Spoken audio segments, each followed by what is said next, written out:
ជំរាបសួរប្រិយមិត្តដែលនិយមតាមដានទស្សនាវីដេអូសម្រាប់រឿងរបស់មានទាំងអស់គ្នាជួបគ្នាជាមួយអេដមីលីណាម្ដងទៀតហើយណាថ្ងៃហ្នឹងអេដមីនលើកយករឿងរបស់យើងដែលជាភាគទី5មកសម្រាប់អ្នកទាំងអស់គ្នាហ្នឹងទស្សនាបន្តទៀតដោយយើងបានដឹងអញ្ចឹងថាការពីចុងនៃភាគមុនហ្នឹងសៅចៅហ្នឹងត្រូវបានគេនាំខ្លួនឲ្យមកជួបជាមួយនឹងយាងជន់ពេលដែលមកដល់ហ្នឹងយាងជន់គេក៏បានសួរនាំនាងពីរឿងដែលថ្មីហ្នឹងឃើញនាងនៅក្បែរខ្លួនរបស់មួយឆឹងណាសៅចៅក៏ប្រាប់ទៅថានាងនៅក្បែរខ្លួនគេមិនយូរប្រហែលទេយាងជន់ក៏ថាមួយឆឹងហ្នឹងជាមនុស្សដែលមានអារម្មណ៍ឆេវឆាវណាស់បើសិនជាមានទុកពិបាកអីមួយហ្នឹងក៏ឲ្យនាងប្រាប់គេមកគេលោថាគេអាចជួយដោះស្រាយបានអីចឹងណាហើយកំពុងនិយាយគ្នាសុកហ្នឹងគេក៏បានចុះមករកនាងដែលធ្វើឲ្យចៅហ្នឹងឡើងភ័យអស់ហើយដល់ពេលគេដើរមកកាន់តែចិត្តទៅហ្នឹងចៅរត់ទៅភ័យលើដើមព្រោះថាសាច់ដុំទ្រូងគេឡើងដល់20កង់នៅចំពោះមុខនេះសំខាន់ណាស់គេនិយាយទៀតថាមនុស្សស្រីណាដែលមិនចង់បានស្នេហាចៅហ្នឹងក៏តបទៅវិញថានាងមិនហ៊ានប្រាថ្នាទេព្រះមហាសីហ្នឹងប្រកាសជាសប្បាយចិត្តហើយដែលបានទ្រង់ជាស្វាមីអីចឹងណានិយាយបដាជាមួយនឹងអារម្មណ៍ភ័យបដាព្រោះតែគេហ្នឹងមកឈោគៀកនាងខ្លាំងពេកដល់ពេលគេប្រឹងនឹងយកដៃមកស្ទាបមុខនាងហ្នឹងចៅហ្នឹងក៏ព្យាយាមដើម្បីគេចេញពីគេថានឹងត្រឡប់ទៅវិញអីចឹងណាស្រាប់តែយើងជន់ណាគេនិយាយថាតាំងពីថ្ងៃដែលគេបានជួបនាងលើកដំបូងនៅក្នុងកម្មវិធីជប់លៀងនោះគេមានអារម្មណ៍ថាដូចជាចម្លែកនៅក្នុងចិត្តខ្លាំងណាស់ហើយតាំងពីពេលនោះមកហ្នឹងគេតែងតែគិតដល់នាងទាំងយប់ទាំងថ្ងៃតែម្ដងនិយាយបដាហ្នឹងគេក៏បានដើរចូលទៅរកនាងបដាណាហើយក៏មិនដឹងថាពេលហ្នឹងទៅជាយ៉ាងណាយ៉ាងណីដែរព្រោះរឿងក៏បានបង្ហាញពី3អ្នកនេះវិញម្ដង finally ពួកគេហ្នឹងអាចចូលទៅកាន់រកគ្រៀងដើមរបស់ពួកគេវិញបានហើយតម្រាំតែចូលបានហ្នឹងឡើងវេទនាហ្មងត្រឡប់មកខាងចៅវិញនាងក៏ព្យាយាមនិយាយប្រទៀបខ្លួនឯងដើម្បីកុំឲ្យយាងជន់ហ្នឹងធ្វើអីប្រេះប្រាស់មកលើនាងណាព្រោះថាគេហ្នឹងមានមហេសីរួចទៅហើយតែយាងជន់គេនិយាយថាគេរៀបការជាមួយមហេសីគេហ្នឹងក៏ដោយសារតែការបខំដែរបើគេអាចជ្រើសរើសបានហ្នឹងគេអត់រៀបការជាមួយនឹងមនុស្សដែលជាទីស្រឡាញ់របស់អ្នកផ្សេងទេគេក៏និយាយថាគឺជាវាសនាដែលនាំចៅហ្នឹងមកឲ្យជួបគេបើសិនជានាងយល់ព្រមគេនឹងទេនាងទៅវិមានខាងកើតវិញចៅហ្នឹងក៏រលែថានាងនឹងត្រឡប់ទៅវិញដើម្បីប្រាប់ម្ចាស់វិមានឲ្យបានដឹងហើយនាងនឹងជួនទៅនឹងគេត្រឡប់មកវិញអីចឹងណាតែយើងជន់ហ្នឹងគឺអត់ព្រមឲ្យនាងទៅដល់ងាយទេអីដែលគេចង់បានហ្នឹងចង់ដឹងថាតើនាងព្រមតាមគេអត់គេក៏សម្លុតនាងដែរថាហេតុអីបានជាគេត្រូវសុំការអនុញ្ញាតពីមួយឆឹងធ្វើអ្វីដែលគេចង់ធ្វើហើយសូម្បីតែនាងក៏គិតថាគេហ្នឹងតូចទាបជាងមួយឆឹងដែរថាហើយគេក៏បានចាប់បខំចៅយកហ្មងណាតែសំណាងពេលហ្នឹងសុងលៀនហ្នឹងក៏បានស្ទុះចូលមកទាន់នាងនិយាយថាបើបរិជាដឹងពីអាកប្បកិរិយារបស់គេចំពោះអ្នកបម្រើបែបហ្នឹងប្រកាសជាកើតរឿងបកទៅជាគ្រោះថ្នាក់មិនខានឡើយហើយការចូលមកកាត់ចង្វាក់របស់គេហ្នឹងឯងទៅធ្វើឲ្យយើងជន់ហ្នឹងគេខឹងម្ដងទៀតគេក៏បានសវាយកខ្សែតៃមកវាយទៅលើមហេសីរបស់គេយកហ្មងណាសោជើឃើញអញ្ចឹងហ្នឹងក៏បែរជានិយាយថាត្រង់ជាមហេសីរបស់ព្រះរាជយាតហេតុអីបានជាត្រង់ហ្នឹងហ៊ាននិយាយពាក្យបែបហ្នឹងព្រះរាជយាតហ្នឹងបណៃចំពោះពនាងពេកហើយចាំមើលថាតើអ្នកបម្រើឆ្លើយដូចជាខ្ញុំនេះតើនឹងធ្វើបែបណាចំពោះត្រង់ថាហើយនាងក៏ក្លាហានអូដៃសងលៀនហ្នឹងចេញពីទីនេះតែម្ដងណាតែពេលដែលចេញមកដល់ខាងក្រៅចៅហ្នឹងក៏បញ្ញាប់សុំទោសព្រះមហេសីភ្លាមក៏ព្រោះតែមុនហ្នឹងគឺនាងជួយព្រះមហេសីដែរទេហើយសងលៀនហ្នឹងគឺច្បាស់ជាដឹងណាស់ទៅហើយប៉ុន្តែនាងក៏ប្រាប់ផងដែរថានាងខ្លាចជាគោលដៅរបស់ព្រះរាជយាតហើយអញ្ចឹងហើយសម្រាប់នាងគឺមានតែផលវិបាកទេទៅថ្ងៃខាងមុខរួចនាងក៏បានដោះកងដៃខ្លួនឯងហ្នឹងយកមកឲ្យចៅចាត់ទុកថានេះគឺជាចំណាយសម្រាប់ការធ្វើដំណើរឲ្យចៅហ្នឹងចេញទៅឲ្យឆ្ងាយតាមដែលអាចធ្វើទៅបានទៅតែចៅហ្នឹងអត់ព្រមយកគ្រឿងអលង្ការហ្នឹងទេព្រោះអីមុនហ្នឹងពនាងបានជួយនាងរួចទៅហើយយ៉ាងណាក៏ដោយសងលៀនហ្នឹងគឺនៅតែទាមទារឲ្យសៅជើហ្នឹងយកតតែបានតើបសៅជើហ្នឹងក៏យល់ព្រមទទួលហើយក៏សន្យាថានឹងត្រឡប់មកសងគុណពនាងវិញនៅថ្ងៃណាមួយផងដែរប៉ុន្តែសៅជើហ្នឹងមិនទាន់បានទៅផុតផងស្រាប់តែមកជួបជាមួយនឹងយាងជន់មកស្កាត់មុខនាងទៀតហើយគេហ្នឹងនិយាយបដាយកទ្រូងខ្លួនឯងមកផ្អប់ជាមួយមុខនាងបដាឡើងរបៀបថាចង់បានខ្លាំងហ្មងណាពេលហ្នឹងទោះជាសៅជើខំរលេះគេចេញពីគេយ៉ាងណាក៏ដោយហាក់ដូចជាកិច្ចមិនរួចតតែសោះភ្លាមហ្នឹងស្រាប់តែភ្នែករបស់នាងហ្នឹងក៏បានឡើងពណ៌ក្រហមហើយពួកគេហ្នឹងក៏បានបើកឈុតឆាកប្រយុទ្ធជាមួយគ្នាយកហ្មងណាហើយវិជាគុណរបស់នាងហ្នឹងគឺអាចយកឈ្នះបរិយាយាតបានហ្មងណាតាមពិតទៅរឿងទាំងអស់ហ្នឹងកើតឡើងក៏ដោយសារតែមួយឆឹងដែរគឺគេបានបជាពីចម្ងាយតាំងពីវិមានគេទៅឯណាពេលដែលឃើញអរិយាប័ត្រគេអាក្រក់អញ្ចឹងបាយយូគេឡងខំមិននឹកស្មានថាពីខាងក្រៅមើលទៅហ្នឹងឡើងល្អប៉ុន្តែខាងក្នុងអាក្រក់អញ្ចឹងសោះហើយពេលដែលមួយឆឹងគេធ្វើមេដៃគេផ្កាប់ចុះក្រោមហ្នឹងនៅខាងសៅចូលពេលហ្នឹងកំពុងតែធ្វើអញ្ចឹងដូចគ្នាដល់គ្នាហើយនាងគ្រប់គ្រងខ្លួនឯងអត់បានទេព្រោះតែពួកគេហ្នឹងចងភ្ជាប់ជាមួយគ្នាកាយវិការមើងងាយរបស់នាងធ្វើឲ្យយើងជន់គេកាន់តែខឹងលើដើមចឹងហើយគេក៏ហក់ទៅប្រយុទ្ធជាមួយនាងម្ដងទៀតណាតែមានណាប្រយុទ្ធចោលប្រយុទ្ធឡើងជាវហ្នឹងក៏ទះគេមកដៃឡើងធ្លាក់ទឹកគ្រាំជាវហ្នឹងអត់យល់ទេថាខ្លួនឯងធ្វើអញ្ចឹងបានយ៉ាងម៉េចប៉ុន្តែឆ្លៀតឱកាសល្អបែបហ្នឹងហើយនាងក៏ដាក់មេប្រូចេញបដ ாய் ពេលដែលមួយឆឹងបិទច្បាយមើលហ្នឹងបាយយូក៏ថាឲ្យបិទធ្វើអីឲ្យគេមើលជាវមិនកើតនេះ មួយឆឹងក៏ថាចាំមិនតរនេះដល់ខ្លួនឯងទៅនាងចេញមកឲ្យតើយ៉ាប់ហ្មងក៏តែពីចង់មើលនៅនឹងមែនហើយដឹងមកយត់មួយឆឹងគេកំពុងតែបទុអារម្មណ៍សុកហ្នឹងណាស្រាប់តែបាយយូហ្នឹងល្អលដួលពីក្រោយគេឡើងព្រុសអើយមើលទៅអ្នកកំចាត់3សាច់ហ្នឹងឡើងអាឡែឡក់ដែរហ្នឹងណាបើតមករឿងក៏បានមកឲ្យឃើញថាបរិសម្នាក់កំពុងតែដើរសុកហ្នឹងណានារីម្នាក់ក៏បានទាញដៃគេមកប្រាប់រឿងមួយតែមុននឹងប្រាប់ហ្នឹងក៏និយាយដែរថាកុំប្រាប់អ្នកគេទៀតណាព្រោះតែនាងនាំគាត់និយាយដើមថាមានអ្នកបំរើស្រីម្នាក់ហ្នឹងបានវាយបរិទយាតបរិសម្នាក់ហ្នឹងលឺហើយហ្នឹងក៏សន្យាទោះបីជាខ្លួនស្លាប់ហ្នឹងក៏មិននិយាយចេញដែរតែមានណាគ្រាន់តែចេញផុតពីនឹងភ្លាមហ្នឹងផ្សាយព័ត៌មានឡើងពេញហ្នឹងតែលោកតាដែលស្ដាប់រឿងមិនហ្នឹងឃើញជាវគាត់ក៏បាននិយាយរឿងហ្នឹងប្រាប់នាងហ្មងប្រាប់ណាគេមិនប្រាប់មកប្រាប់ចំសម័យខ្លួនអញ្ចឹងកាន់តែភ័យបដ ហើយមើលទៅត្រូវទៅរកកន្លែងលាក់ខ្លួនឲ្យទៅបានក្រោយមកយើងស្រាប់តែបានឃើញប៉ៃយូហ្នឹងហើយបានប្រមូលផ្ដុំមនុស្សជាច្រើននៅក្នុងផ្ទះរបស់គេហើយគេក៏បានបង្ហាញមាសប្រាក់ជាច្រើនកេះដូចគ្នាក្មួយទី2របស់គេឃើញអញ្ចឹងហ្នឹងក៏បានសួរដែរថាគេប្រើវិធីបែបហ្នឹងមិនល្អទេដឹងបើបរិជាដឹងប្រកាសជាមានរឿងអីគ្រាន់តែស្វែងរកអ្នកបម្រើស្រីម្នាក់សោះហ្នឹងត្រូវចំណាយច្រើនដល់ថ្នាក់ហ្នឹងដែរតែប៉ៃយូហ្នឹងគេក៏ប្រាប់ថាអ្នកដែលគេរកហ្នឹងមិនមែនជាអ្នកបម្រើធម្មតាទេគេបានប្រកាសយ៉ាងក្តែងក្តែងថាម្នាក់ហ្នឹងគឺជាអនាគតមីងទី3របស់ពួកគ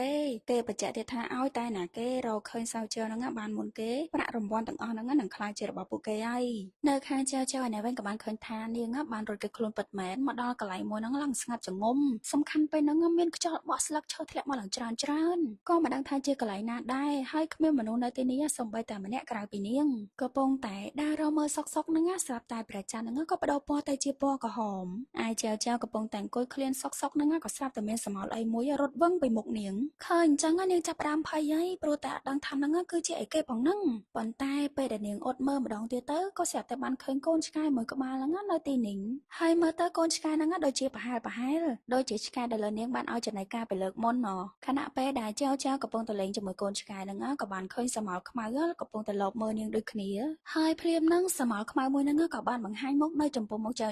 ដែលគេហ្នឹងគឺជាបិសាចដែលមានពាក់ស្រោមមុខណាកំពុងតែចង់វាយប្រហារនាងស្រាប់តែមួយឆឹងក៏បានលេចមុខមកជួយនាងតាន់ហើយបិសាចហ្នឹងគឺអត់អាចយកឈ្នះមួយឆឹងបានទេចឹងហើយគេក៏បានរត់គេខ្លួនបាត់ទៅតែពេលហ្នឹងមួយឆឹងគេក៏បានបែរមុខមករកនាងជាមួយនឹងស្នាមញញឹមជាប់ហ្មងណាក៏ស្រាប់តែធ្វើឲ្យជើហ្នឹងសម័យឃើញខ្លួនឯងកាន់នៅតូចជួបជាមួយនឹងកញ្ចងទូចមួយតែក៏បានឃើញនាងនៅជាមួយនឹងមួយឆឹងក្នុងរូបរាងជាមនុស្សធម្មតាដែរណាហាក់ដូចជាពួកគេទាំងពីរអ្នកហ្នឹងធ្លាប់ជួបគ្នាពីមុនមកអញ្ចឹងត្រឡប់មកវិញស្រាប់តែសាជាហ្នឹងក៏បានយកដៃរបស់នាងទៅអង្អែក្បាលមួយឆឹងពិតមែនតែបន្ទាប់មកមួយឆឹងក៏បាននាំនាងមកកន្លែងផ្សេងវិញម្ដងគេប្រាប់ថានៅខាងក្រៅហ្នឹងគឺមានវិញ្ញាណអាក្រក់ច្រើនណាស់អញ្ចឹងហើយគួរតែប្រយ័ត្នខ្លួនតែឯដែលជើគិតនៅពេលហ្នឹងគឺថានាងត្រូវរកពុករបស់នាងឲ្យបានលឿនតាមដែលធ្វើទៅបានដើម្បីឆាប់បានចេញពីកន្លែងទាំងអស់ហ្នឹងហើយនាងក៏នឹកឃើញសួរគេមួយទៀតថាតើគេមែនដែលធ្វើឲ្យនាងមានការយល់ច្រឡំនៅវិមានរបស់បរិយាយាតមួយឆឹងគេធ្វើបើថាការយល់ច្រឡំអីគេបើនាងមិនប្រាប់ផងហ្នឹងគេមិននឹងដឹងបានដៃជើហ្នឹងស្ដីឲ្យគេបដ ாய் ធ្វើជាកញ្ជ្រោងឡើងរាប់ពាន់ឆ្នាំរឿងប៉ុណ្ណឹងក៏អត់ដឹងដែរចាំតតែគេប្រាប់មួយឆឹងក៏សួរបកទៅវិញចុះនាងដឹងអត់ថៃបានគេហ្នឹងខំប្រឹងវឹកហាត់វិជ្ជាគុណអស់ឡើងរាប់ពាន់ឆ្នាំអញ្ចឹងជើក៏ថាឲ្យបើមិនប្រាប់ផងធ្វើម៉េចខ្ញុំដឹងមួយឆឹងក៏សោកទៅវិញបដ ாய் ចាំបាច់ឲ្យគេប្រាប់គួរតែដឹងខ្លួនឯងតើអីមួយម៉ាត់ហ្នឹងគឺចុកយកហ្មងណានិយាយពីថាបកឲ្យគេភ្លាមហ្មងមើលទៅពីអ្នកហ្នឹងឲ្យទៅជួបគ្នាគឺដឹងតែមានរឿងទៅប្រកែកគ្នាហ្មងតែពេលដែលមួយឆឹងប្រងចេញទៅវិញហ្នឹងសៅជើក៏ខាត់គេសួរគេថាតើនាងហ្នឹងអាចត្រឡប់ទៅវិមានហ្វូជាមួយគេវិញបានអត់នាងក៏ធ្វើជានិយាយថាដោយសារតែនាងបារម្ភពីសៅរោទេអប្សរផ្កានោះបើនាងអត់ជួយដោះស្រាយបញ្ហាឲ្យសៅរោឆាប់ទេខ្លាចថានាងនឹងត្រូវបាត់បង់វិញ្ញាណណាមួយទៀតអីដែលនាងខ្លាចនៅពេលហ្នឹងក៏ដោយសារតែនាងបានវាយបរិយាយាតចឹងហើយខ្លាចថាត្រង់ហ្នឹងនឹងមកតាមចាប់នាងទៅសងសឹកអីចឹងណាចឹងហើយតើមួយឆឹងហ្នឹងគេក៏ព្រមឲ្យនាងទៅជាមួយប៉ុន្តែមុននឹងទៅចៅហ្នឹងក៏បានមករកកូនឆ្កែនឹងម្ដងទៀតព្រោះតែនាងចង់នាំគេទៅនៅជាមួយអីចឹងណាតែថាពេលដែលនាងដើរទៅហ្នឹងឆ្កែមួយនឹងអត់ព្រមទៅតាមនាងទៅតែសោះចឹងហើយនាងក៏បដ ாய் តាមនឹងទៅតែគ្រាន់តែចេញទៅផុតក៏ស្រាប់តែឃើញជើងមកគូនឹងជួចុះពីដើមឈើអញហើយម្នាក់ហ្នឹងគឺជាណាគេទៅមើលតែឆ្កែហ្នឹងមិនទៅដោយសារតែរឿងហ្នឹងមែននៅខាងប៉ាយូណែវិញក៏ពងតែអង្គុយប្របាក់ចិត្តជាមួយក្មួយទី2គេហើយក៏ដោយសារតែមនុស្សបានតរោជើហ្នឹងឡើងយូរហើយប៉ុន្តែអត់ឃើញនាងតតែសោះពួកគេក៏ស្រាប់តែគិតគ្នាថាឬមួយក៏នាងកំពុងតែនៅក្នុងវិមានហ្វូគិតដល់រឿងនឹងភ្លាមប៉ាយូហ្នឹងក៏ស្ទុះចេញទៅផ្លែតណាព្រោះតែគេហ្នឹងចង់តរោជើហ្នឹងឲ្យបានលឿនតាមដែលអាចធ្វើទៅបាននៅក្នុងវិមានហ្វូណែវិញមួយឆឹងគេក៏បានយកបជាឈ្មោះអ្នកបម្រើក្នុងវិមានគេទាំងអស់ហ្នឹងមកឲ្យសោជើព្រោះតែនាងចង់រកព័ត៌មានពីសោរោណាឲ្យហើយគេ ក៏ចង់ចេញទៅវិញប៉ុន្តែសើជាហ្នឹងក៏ខាត់គេមិនផងឲ្យនាងរកតែម្នាក់ឯងមែនមូចឹងគេក៏ថាថើហើយខ្ញុំអត់ដែរនិយាយថាខ្ញុំជួយនាងឯណាដល់អញ្ចឹងជើក៏ខំប្រឹងមកតាមបបគេឲ្យជួយនាងផងបជីច្រើនអញ្ចឹងឲ្យនាងរកម្នាក់ឯងហ្នឹងងាប់ហើយតែដល់ពេលគេនៅតែចង់ចេញទៅស្រាប់តែជើហ្នឹងប្រើស្ដាយចុងក្រោយបដ ாய் នាងបានធ្វើកាយវិការបដ ாய் ក៏និយាយបដ ாய் ថាមួយចឹង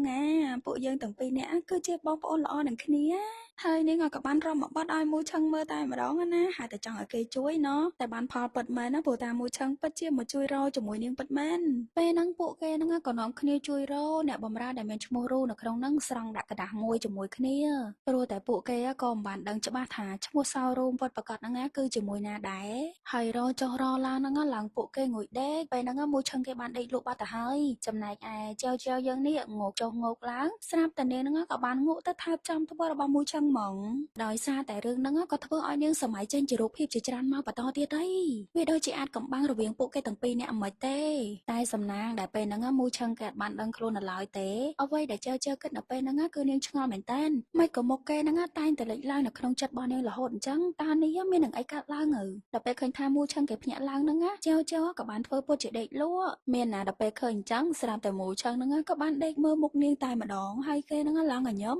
អត់យល់ទេមិនទេពីអ្នកនេះហើយពួកគេទាំងពីរអ្នកហ្នឹងក៏បាននាំគ្នាដេកលក់ទាំងសភាពបែបហ្នឹងហ្មងបន្តមកទៀតយើងស្រាប់តែបានឃើញថាប៉ាយូជាមួយនឹងក្មួយទី2របស់គេហ្នឹងបានលួចចូលតាមប្អូនដើម្បីមករកចៅប៉ុន្តែគេស្រាប់តែបានជួបជាមួយនឹងលោកតាមហាថ្លឹកហើយដោយសារតែខ្លាចគាត់ស្ដីឲ្យទៅពួកគេរលែកថាគេមកទីនេះគឺដើម្បីតាមចាប់ឃាតករមានណាគាត់ថាលោកតាមហាថ្លឹកហ្នឹងគាត់ជឿមែនគាត់ក៏បានដាក់ទោសឲ្យប៉ាយូនេះបើថាចង់ផ្លោះតាមប្អូនចឹងណាហ្នឹងឲ្យគេផ្លោះទៅផ្លោះមកតាមប្អូនហ្នឹងឲ្យបានច្រើនដងសិនទៅ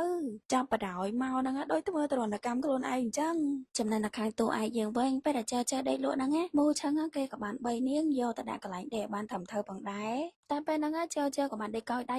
គេចង់ដកដៃចេញដែរប៉ុន្តែចៅហ្នឹងក៏បានបើកភ្នែកមកវិញស្រាប់តែនាងក៏បានយកដៃខ្លួនឯងមកអែលមុខមួយឆឹងហ្មងណានាងថែមទាំងសរសើរទៀតថាមុខគេអាឡងដល់ហើយធ្វើម៉េចនឹងប្រាប់ផងមើលមួយឆឹងគេថាបើតាមធម្មតាហ្នឹងគេគួរតែវាយនាងបាត់ទៅហើយប៉ុន្តែឥឡូវហ្នឹងគេលើកលែងឲ្យចោះប៉ុន្តែឲ្យដកដៃចេញភ្លាមចៅហ្នឹងអត់ចង់នាងថាចាំមើលតើណាគេហ្នឹងចុកដៃជាងណាគេគឺដៃពួកគេទាំងពីរអ្នកហ្នឹងគឺថាប៉ះមុខគ្នាទៅវិញទៅមកនឹងឯងមានណាដល់ចឹងមួយឆឹងគេឡើងលើក្រែនឹងដែរចាំមើលតើពីណាហ្នឹងជាអ្នកឈ្នះហើយពួកគេក៏នាំគ្នាគេងបែបហ្នឹងរហូតតបើកភ្នែកមកវិញប្រកបដោយក៏ឃើញថាគឺនៅតែកោយដៃគ្នារៀងខ្លួននឹងឯង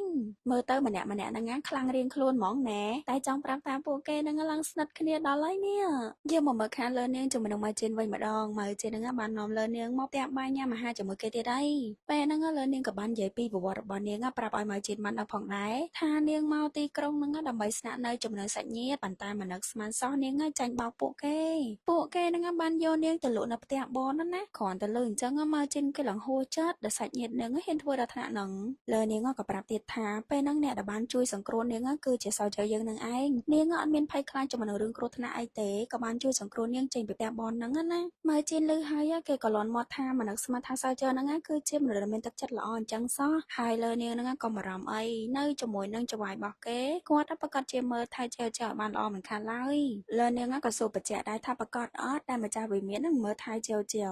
ម៉ែជីនហ្នឹងក៏និយាយអត់គិតថាត្រូវហើយព្រោះតែនាងជាអ្នកដែលជួយម្ចាស់របស់ខ្ញុំចេញពីទ្វារមរណៈតែដោយសារខ្លាចបែកការទៅគេហ្នឹងក៏បដូរពាក្យសម្ដីត្រឡប់មកវិញកុំឲ្យលើនាងនឹងឆ្ងល់ណាហើយពេលដែលលើនាងញ៉ាំបាយហ្នឹងគេអង្គុយមើលពោពេញនៅក្តីស្រឡាញ់ហ្មងលងស្នេហ៍កូនស្រីគេហ្មងកូនឆ្កែតូចនេះងាកមកខាងទូឯទាំងពីរយើងវិញអត់ព្រមចាញ់ឈ្នះទេគឺថាពួកគេនៅតែបន្តដាក់ដៃលើមុខគ្នាទៅវិញទៅមកនឹងឯងអង្គុយធ្វើការបដាហ្នឹងក៏ដាក់ដៃលើមុខគ្នាបដាពេលដែលមកជិនចូលមកគេឃើញសភាពបែបហ្នឹងគេបានស្ដីឲ្យចៅហ្មងថានាងហ៊ានធ្វើទង្វើមិនសមរម្យបែបហ្នឹងដាក់ព្រះអង្គម្ចាស់ផងតែមួយឆឹងក៏សួរបកទៅវិញថាគេអត់បានឃើញមកជិនពេញមួយថ្ងៃហើយតើមកជិនហ្នឹងរវល់ធ្វើអីមកជិនហ្នឹងក៏នឹករកពាក្យដើម្បីដោះសារណាគេក៏ប្រាប់ថាគឺគេទៅរកសាច់មាន់មកឲ្យមួយឆឹងហ្នឹងឯងប៉ុន្តែពេលដែលគេលើកម្ហូបឲ្យហ្នឹងគឺថាសិតតែគូតមាន់ហើយនឹងកមាន់អ្នកទាំងគ្នាសោចៅហ្នឹងឡើងយើងឆ្ងល់ដែរហ្នឹងតើមួយឆឹងគេចូលចិត្តអញ្ចឹងមែន ដល់ពេលនាងលោកផងនឹងយកញ៉ាំហ្នឹងស្រាប់តែមកជិនក៏វាយដៃនាងបដ ாய் ថានាងអីក៏ប្រហែលម៉ែម្ហូបទាំងអស់ហ្នឹងគេរៀបចំសម្រាប់ចង្វាយគេទេមានណាមួយឆឹងហ្នឹងក៏ស្លក់មុខបដ ாய் ម្ហូបទាំងអស់យកមកឲ្យគេមកជិនហ្នឹងក៏យកលេសដដែលមកទៀតដែរថាដោយសារតែចុងភៅឈឺទៅបានម្ហូបត្រឹមតែប៉ុណ្ណឹងតែមួយឆឹងគេលើសពីដឹងហើយក៏ដោយសារតែពេលគេនៅក្នុងខ្លួនជាវនោះលើនាងបានប្រាប់គេខ្ទេចថាអាហាររបស់គេហ្នឹងត្រូវបាននាងជាអ្នកញ៉ាំនឹងឯងត្រឡប់មកវិញម្ហូបអញ្ចឹងហើយហ្នឹងក៏ជាវនៅតែញ៉ាំយ៉ាងឆ្ងាញ់ដែរដល់ពេលម៉ៅជិនស្ដីឲ្យនាងស្រាប់តែមួយឆឹងហ្នឹងគេក៏បានយកกระดาษមកដុំឲ្យម៉ៅជិនហ្នឹងពំឲ្យដើរចេះឆ្ងាយទៅកុំនៅញញៃពេកតែដឹងមកចនពេលដែលម៉ៅជិនគេចេញមកដល់ខាងក្រៅហ្នឹងគេឡងហូរទឹកភ្នែកព្រោះតែគេហ្នឹងកំពុងតែអន់ចិត្តខ្លាំងថាពេលនេះគេលែងជាទីពេញចិត្តរបស់ចង្វាយគេទៀតហើយនៅខាងយើងជននៅវិញគឺថាដេកឲ្យប្រពន្ធបញ្ចុកឆ្នាំហ្មងហើយគេហ្នឹងក៏បានសួរនាងដែរថាតើអ្នកយាមហ្នឹងបានរកឃើញចែវហើយនៅសង្លៀនហ្នឹងក៏នៅតែហាមឃាត់គេមិនឲ្យធ្វើរឿងបែបហ្នឹងឡើយព្រោះតែនាងហ្នឹងខ្លាចដឹងដល់បរិជាហើយក៏មានផលប៉ះពាល់ដល់គេណាតែពាក្យសម្ដីនាងហ្នឹងក៏ធ្វើឲ្យយើងជនមានការខ្ញាល់ជាមួយនាងទៀតហើយសូម្បីតែអ្នកបម្រើយើងជនហ្នឹងក៏ថាឲ្យនាងដែរនាងគឺជាមហាសីរបស់ព្រះរាជាជាតិប៉ុន្តែហេតុអីចូលចិត្តនិយាយកាន់ជើងអ្នកក្រៅខ្លាំងម៉េះភ្លាមហ្នឹងពួកគេហ្នឹងក៏បានលឺសលេងញ៉ៃញ៉ៃពីខាងក្រៅដោយមានមនុស្សម្នាក់ហ្នឹងកំពុងតែយួរអីវ៉ាន់យ៉ាងសពីងសពងសរុបចូលមកក្នុងហ្នឹងហ្មងណាហើយមកហ្នឹងទាំងខ្ទឹមផងទាំងបន្លែផងឡើងច្រើនពេញហ្នឹង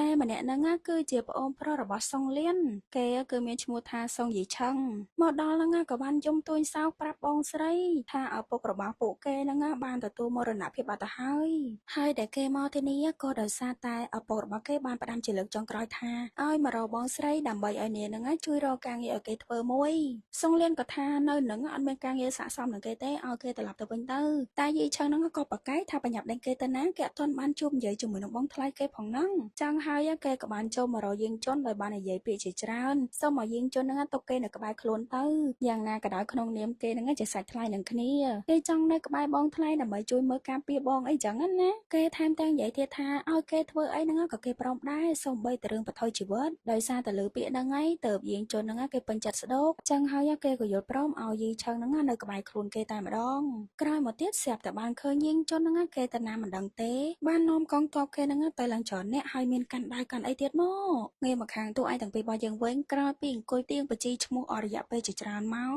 ពួកគេរកមើលអស់ហើយគឺអត់មានឈ្មោះសារូតតែសោះលើកលែងតែម្នាក់ដែលគេនិយាយថាគឺមកពីទូក្អែរបស់រាជវង្សហើយឈ្មោះរបស់នាងគឺសិនជារូលើពាក្យហ្នឹងហើយអ្វីដែលសោះជាវគាត់ហ្នឹងគាត់ថាការស្លាប់របស់សារូហ្នឹងប្រកាសជាមានការពាក់ព័ន្ធជាមួយនឹងទូក្អែរបស់រាជវង្សហ្មងភ្លាមហ្នឹងទៅជាមូឆឹងហាក់ដូចជាទទួលបានសម្លេងចម្លែកគេក៏បានយកដៃបិទមកសោជាវអត់ឲ្យនាងនិយាយអីតទៀតទេហើយយើងក៏បានឃើញថានៅខាងក្រៅហ្នឹងទីហ៊ានរបស់យើងជនបានមកឡំពាត់ពេញទីនេះអស់ហើយពួកគេក៏បានស្រែកប្រកាសថាគេមកទីនេះគឺដើម្បីចាប់ឃាតករឲ្យមូឆឹងហ្នឹងបកគោសោជាវឲ្យពួកគេមកគេដឹងថានាងកំពុងតែលាក់ខ្លួននៅទីនេះតែភាគនេះក៏សូមស្លេះត្រឹមតែប៉ុណ្ណឹងបាត់ទៅហើយអ្នកទាំងអស់គ្នាអញ្ចឹងមានតែរងចាំតាមដានទស្សនាភាគក្រោយជាមួយនឹង admin បន្តទៀតហើយណាសម្រាប់អ្នកថ្មីហ្នឹងជួយចុច subscribe ឲ្យ admin ម្នាក់មួយផងមួយទៀតទាំងអ្នកមកថ្មីទាំងអ្នកចាស់ចាស់ហ្នឹងជួយចុច like ជួយចុច comment នៅក្នុងវីដេអូហ្នឹងម្នាក់មួយផងណាតែចែកគ្នាលេងនៅក្នុងហ្នឹងទៅ admin នឹងចូលទៅតបហើយឥឡូវយើងសូមសម្រាប់ត្រឹមតែប៉ុណ្ណឹងសិនហើយเนาะរងចាំជួបគ្នាជាមួយ admin នៅភាគទី6ទៀតណាអរគុណច្រើនបាយបាយ